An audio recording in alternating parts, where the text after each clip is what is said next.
and today we have a clean start perspective with T-Wind Omega. They're back for the second time, and I'm really excited to hear the progress that they've made. But first, I want to recognize who CleanStart and these perspectives are supported by. The CMC, SMUD, our local utility that has a 2030 zero goal. That's not net zero, that's absolute zero. By Fresno State, the wet center there. We just had a pitch event with them last night where 8 companies pitched that went through our CEO crash course. It was great. Make sure you visit our website, cleanstart.org, to stay connected on those things. River City Bank, a leader in green finance, Bloom Workspaces, and our partner up north, ChicoStart. It's also made possible by people like you, those of you out there who have donated and supported CleanStart. You help do our validation and prove that you want to see more of these. We thank you quite a bit for that. And with that, I would like to welcome Brita, the CEO of T Omega Wind, and I'm going to let her take it away. All right. Thank you so much, Thomas and Gary, for having us on once again. We're really excited to be here today to talk about the test turbine that we had off the coast of Massachusetts in December last year. I'm going to bring up some slides that I'm going to share with you, and also have a video we want to show of the test turbine. But first, let me start sharing these slides, to make sure they come up on the screen. Let's see.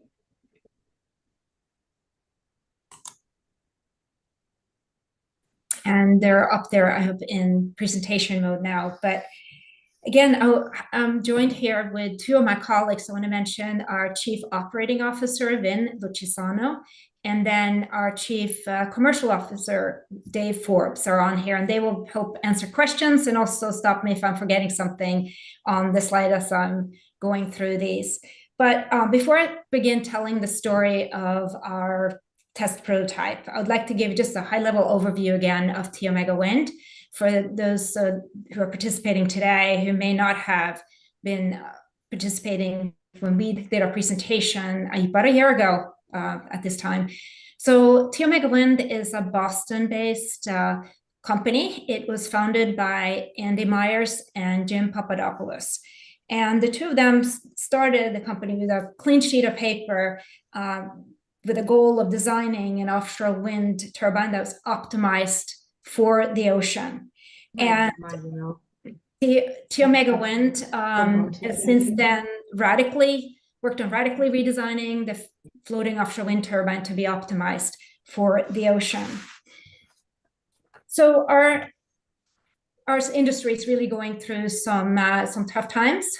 So you can see some recent headlines about the challenges and some problems that the players are experiencing today. And the T Omega Wind technology really solves for most of these problems.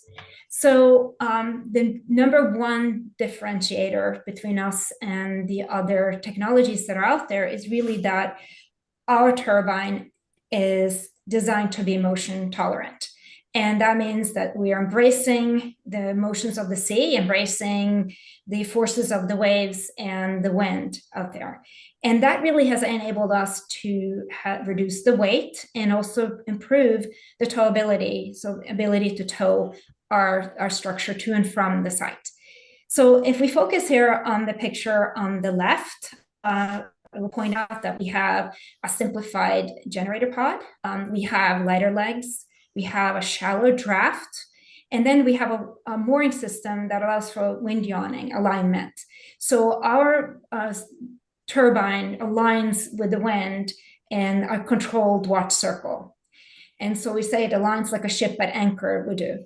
So again, it's towable to and from the site, which allows us to have a rapid swap and tow home for onshore maintenance and repairs.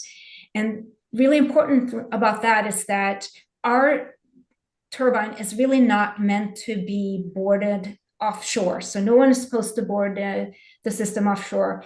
It will be repaired by the shore. That really lowers, or actually reduces tremendously, the risk to humans and also the financial risk, and lowers the O&M costs significantly, and also our capital costs. I want to also point to the picture, the map, the topography map that is in the bottom right-hand corner here. So we have a need for a relatively small area for assembly, and also we can use shallow ports for our assembly, and we can use all existing ports for our structure to be launched. And that's really very beneficial for the West Coast, where you see the topography is really challenging, where you have very little, a limited area for ports. And so that is one of the very big benefits from our turbine. So again, I wanted to mention that the other floating solutions really have most of their weight subsurface, while we have most of our mass above surface. We call it the reverse iceberg effect. So really we have really an advantage there, that we can really go and be deployed really anywhere, whereas others really are very limited due to like the physical constraints of the port system and where they can be launched. Now on to the prototype test that we're really excited about sharing with you. So we did the test the fourth quarter in 2023 at the New Bedford of Massachusetts, off the coast there. And New Bedford is about an hour driving south from Boston. So if you could just look straight south there from Boston down, there's New Bedford. And we launched this prototype, which was 8.5 meter tall. So it's at the hub, which is about 27 feet tall at the hub. If you think about the blades when you're at 12 o'clock, it would be about 40 feet tall. It was about 1 ton, and it was 1/16 of the scale of a 10 megawatt utility scale turbine system. So it was built and assembled in Massachusetts, utilizing the local workforce there. And we wanted to exhibit how it would automatic weather vaning that we're doing, and also measure how the whole structure would respond to the wave motions. It did produce power, but it was not connected to the grid. And very importantly, we received a grant, Amplify Mass grant from the Massachusetts Clean Energy Center, which allowed us to do this test. I do have a nice video that I want to show of the whole assembly, and I'm going to stop sharing this and turn on the video, so show that instead. So hold on 1 second. I'm just going to find see when that comes up on the screen.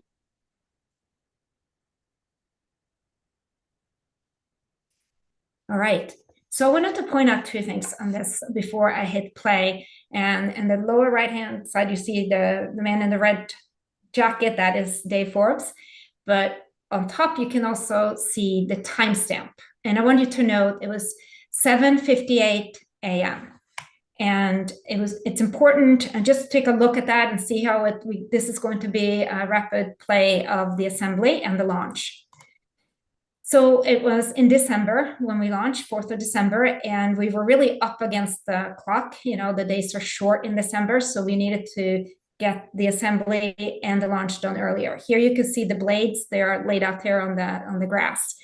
But we needed to get this done within 6 hours, and we had a really great plan, operating plan to get it done, and we were able to complete that in that time period. But here you can see the structure being put together, the blades being attached. You can see we had an amazing weather that day. It was a crisp December morning, but it was beautiful weather. So we were really, truly lucky with the weather. Here we getting the floats assembled, and now here's the launch. And as you can see, with the tow out, it really was gliding beautifully in the water. So we used a small boat. It's very light, so we used a small, just an outboard boat to pull it. And on the left-hand side, you can see one of our founders ready with the champagne to celebrate the launch.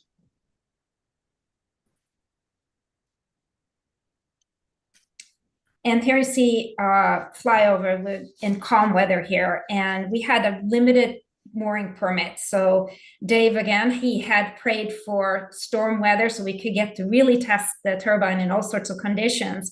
And his prayers were answered within 1 week. We got a tremendous storm and with high waves and really in high winds. So let's take a listen to it. It would be hard because we also have the wind, and then we can talk on the other side of it.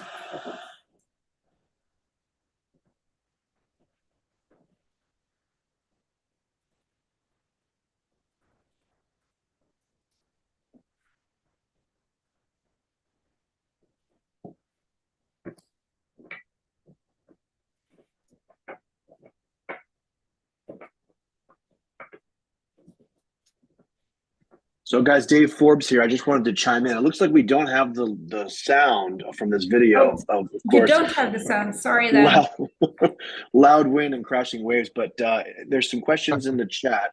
I wanted to just touch on Gary Simon's question about the offshore lease areas there in Humboldt County and also Morro Bay. 5 lease areas held by Equinor, RWE, and Venergy, California North Floating, and Golden State Wind. So these are all far enough offshore where the continental shelf drops off quickly that the answer is yes, they will all need to be floating. Floating turbines are imperative at these locations. And our anchoring and mooring system was designed to accommodate for these depths. You mentioned 3,000 feet. You know, our theoretical limit is at about 7,000 feet, and that's when we're looking at offshore lease areas up in Washington State and 1 in Oregon. So the environmental impact of turbines which are floating and have less impact on the seabed, you know, in our case, deep suction pile anchors, is less than conventional land style turbines. So, for example, in New Bedford, you'll see in a moment the installation of Vineyard Wind, the site itself. Those are what's called monopile turbines. They are 850 feet tall, and significantly more steel is pounded down into the sand, which is a greater environmental impact, I will, of course, concede, than our floating turbines. So let's hand it back to Brita, and we will get to Gary's next question when the video wraps up. Yeah, so I did not turn the sound on. I could hear it very nicely, but you couldn't. I needed to click that off for you also to see it. The storm came through in the middle of the night. It was the peak of the storm. So this is the morning after with just the remnants of the storm. So, but let's take a look at it, and now you could hear it as well.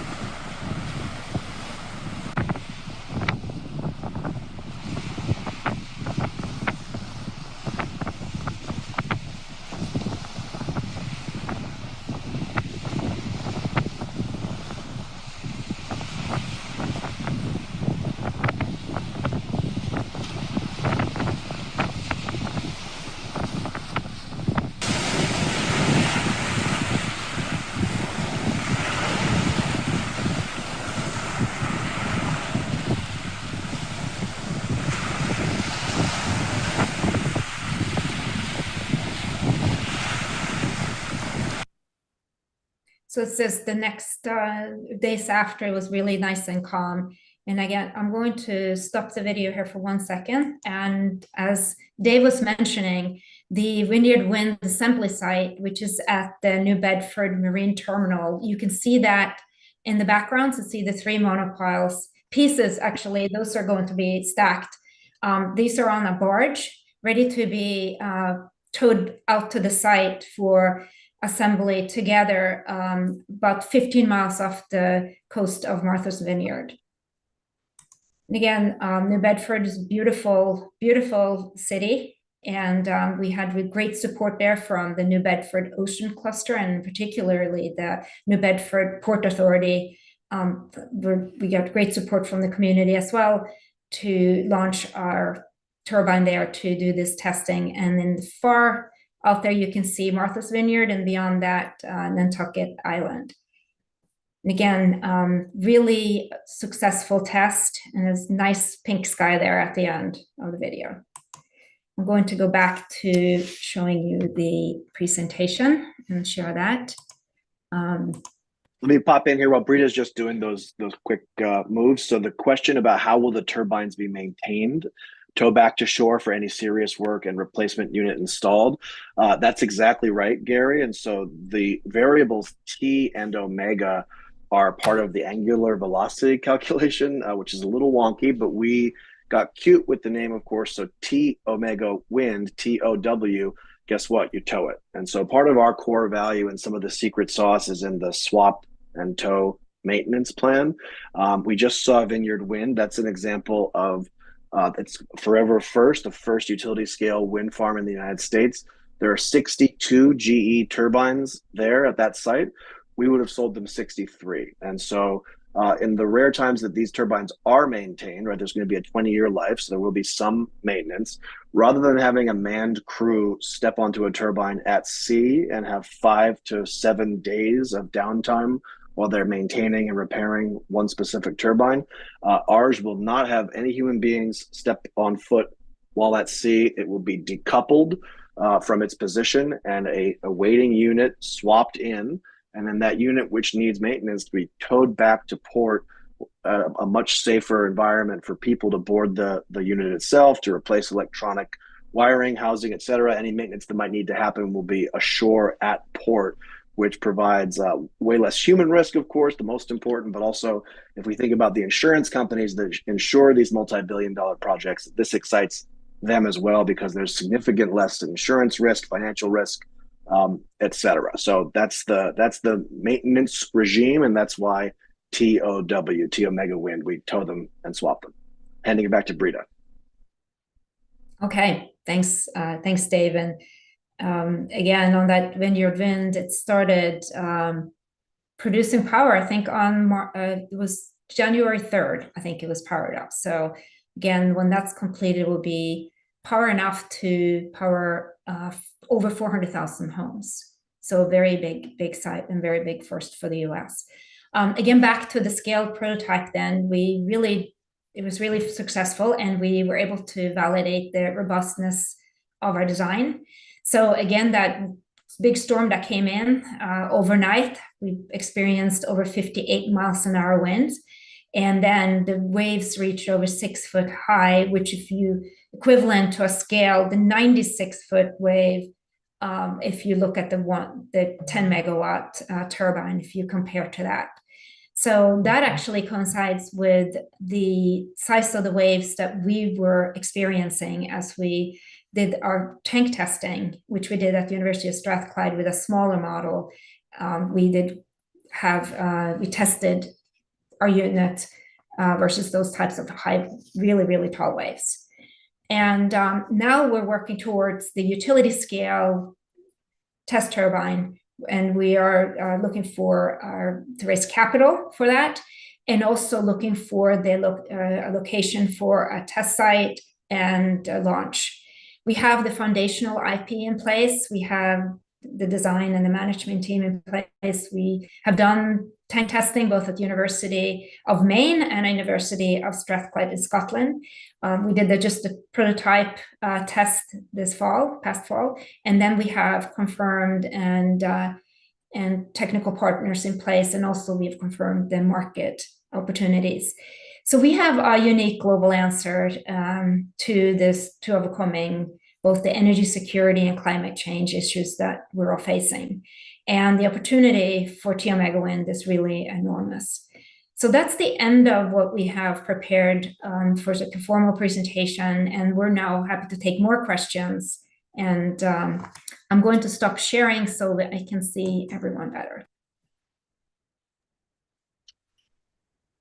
I will, so as the commercial lead, I'll take this question, and then I'd like to hand some more to Brita and Vin. And particularly, I want to highlight for folks who have technical questions, our Chief Operating Officer, Vin Lochisano, who's on this call, is both a mechanical and electrical engineer. So if anyone has questions to that vein, please speak up in the chat.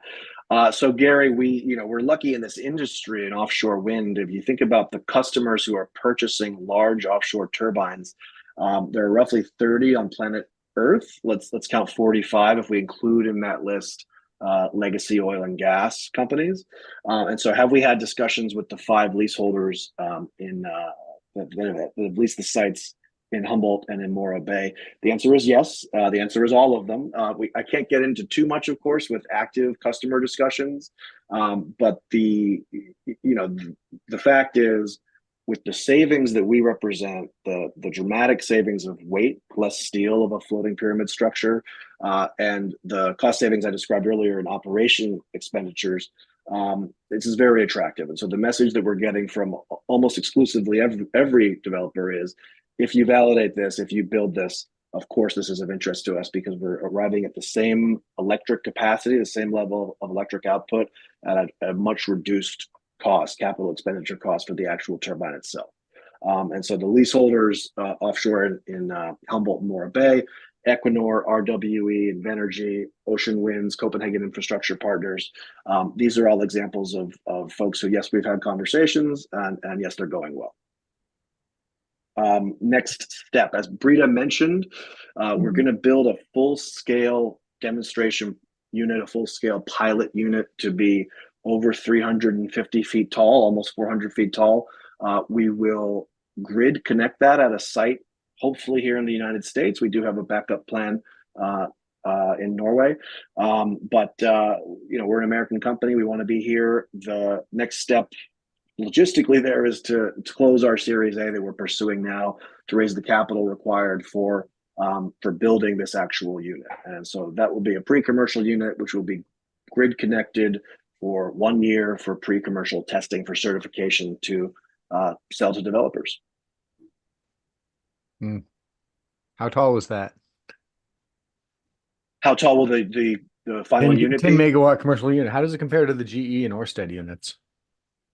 Yeah, so the GE and Ørsted's one of the developers. So the GE units we're talking about at Vineyard Wind are 850 feet tall. The Ørsted site, South Fork Wind in Long Island, they just completed. Those are Siemens turbines, not quite 800 feet tall, but this is essentially the same electric output at almost half the height. And so just under 400, just over 400 feet tall is where we think our commercial unit will be.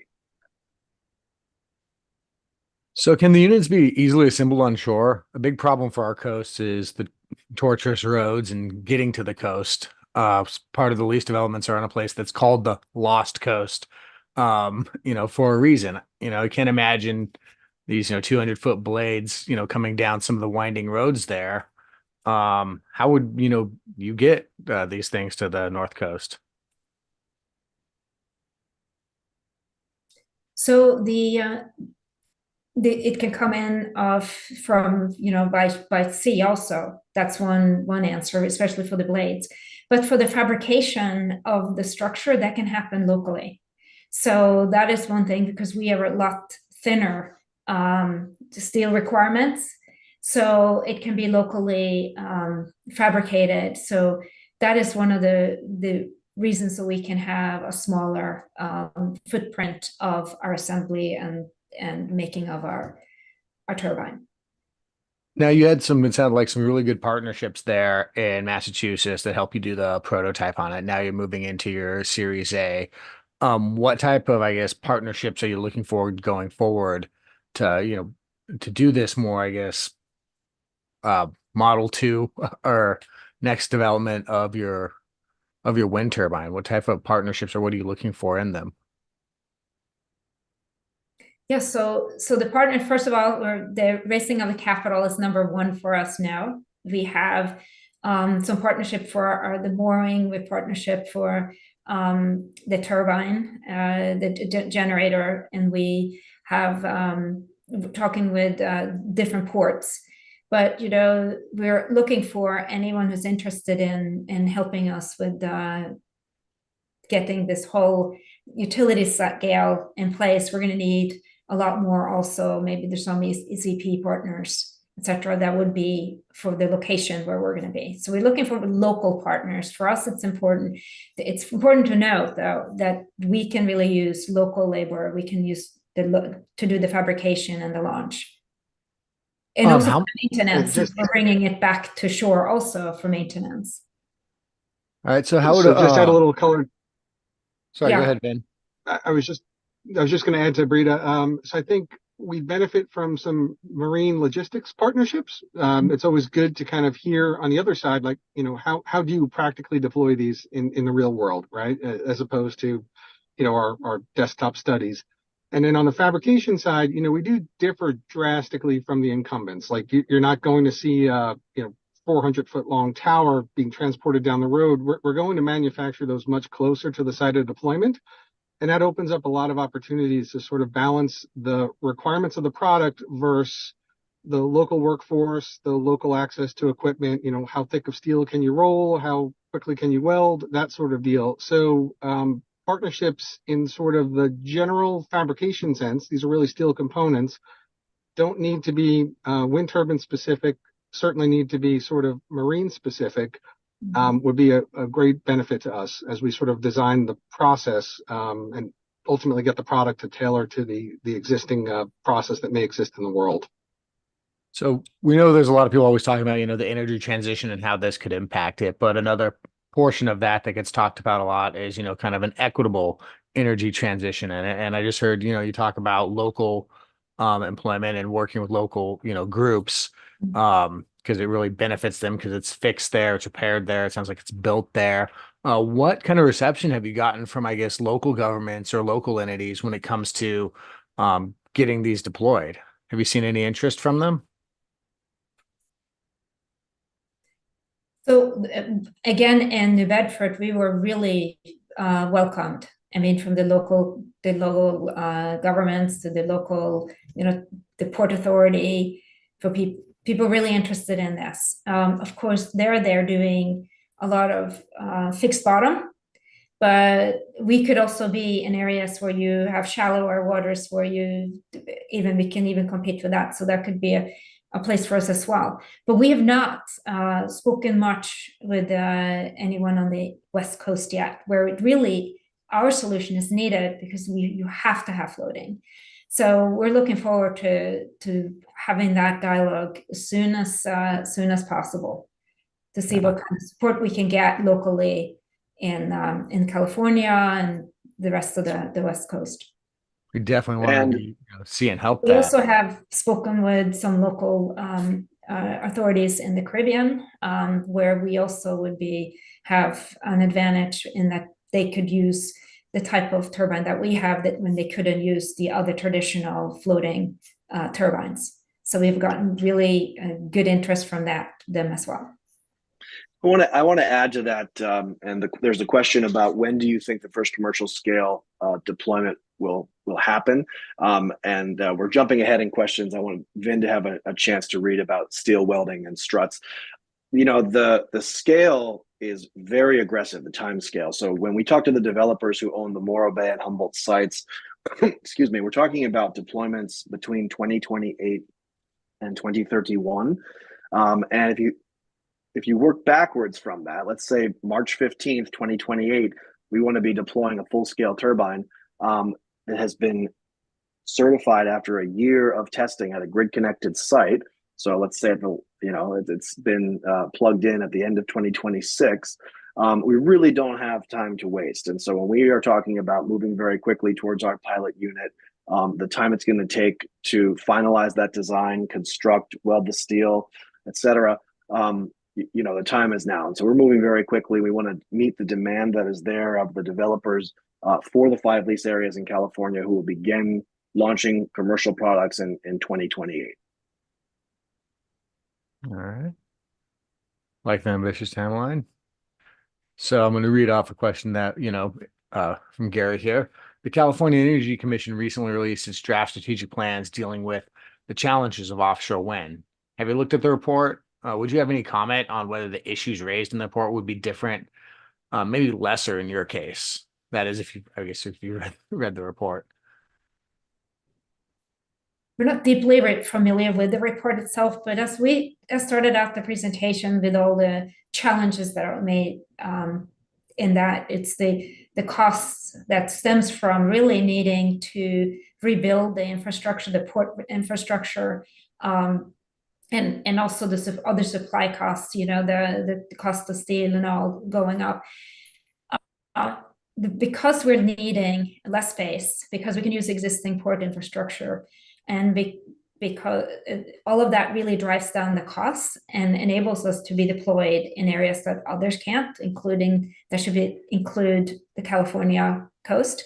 So I think that we are ideal to answer most of these challenges that are mentioned in the report. That we could, our solution is really ideal to be tested off the coast of California. And I think that's, for, some of you out there, there has been issues with getting giant blades off ships and a lot of the heavier steel and things like that, where they've found the limits of some port structures on it. So being able to work within the existing ports up there it's really important for one, the cost of upgrading, and two, safety of things, especially if you're going to have to if you want to manage the repairs right there. What are some other things that you think, really stand out with, I guess? So I'm curious about, what your experiences was in Massachusetts. You said they came in with open arms. Did they kind of seek you out, or was it one where you kind of sought them out? So I'll answer that question, Thomas, but let me go back to your port point before we move on. So that's a really well taken point. And if you think about the infrastructure improvements and infrastructure investments that have to happen alongside offshore wind, we're talking about billions and billions of dollars of both private but also public sector capital or taxpayer money. There's a good example of the Port of Long Beach. They're about to make a $4 billion investment, billion with a B, for deepening the water at their port and improving the infrastructure that's already there to accommodate for large offshore wind steel poles and large blades. There's an example of our technology where you would not have to improve or modernize many of the ports that exist, and that the steel structures can be fabricated and then launched from those existing ports because of very shallow draft floats. And so there's, in this specific example, I'm trying to cite a $4 billion savings. And so that's an important consideration to make. It's not just the price of the offshore wind development itself, but the ancillary investments in infrastructure. What has been probably has a lot to do with why some of the island nations are very interested in it, And also, correct. That's correct. And one more important thing to mention is the time that is going to be take to build out the ports. That is a key benefit of ours, being able to use a lot of the current infrastructure, that we would save the time and could be up and running faster than the others, because we're not waiting for the ports to be majorly redone. And additionally, on sort of a global level, to Brita's point, there's speed of execution, so we benefit from that because we're not waiting for these ports to get redeveloped. But also there's the ability to kind of scale globally with sort of local manufacturing a lot of the components that ultimately go into the product, versus, there's only a handful of places in the world that can cast nacelle for a GE wind turbine, right? So your bandwidth constraints become very narrow in existing products, where you just can't pump out thousands of turbines a year because of manufacturing limitations. Here, we've sort of designed the whole product around the basis of, let's utilize infrastructure that exists, really shipbuilding infrastructure, design the turbine around those constraints, with the exception of blades, but it's easy to kind of scale fiberglass production. So every city, every port, every location almost becomes like a local manufacturing hub for the product. So brings local jobs, kind of repurposes actual manufacturing, not just assembly. And then more importantly, on a global level, allows you to kind of get more product out into the wild quicker, because you're assembling in so many different locations. It's a management headache, but that's an easily solvable one. But you're getting more turbines out quickly, which has lots of follow-on benefits. And simply by using infrastructure, tooling, manufacturing capabilities that sort of exist in a variety of places that are just underutilized right now. Since we're talking about manufacturing on that, let's jump back to the question of welding struts. What what parts of local, I guess, economy would you be able to take advantage of when building this? Sure. So I think the easiest way is our product really is based on shipbuilding, like steel shipbuilding in large part. So rolled steel plates for our floats, welded together. Our tower segments or our legs, they're not giant rolled tubes like existing towers, but rather they're made up of weldments, so like sort of lattice tower segments. You can almost think of them as like those cranes that crawl up the side of skyscrapers in Manhattan. That's kind of what we're talking about here. They can come in little manageable pieces, which make logistics much easier, manufacturing much easier.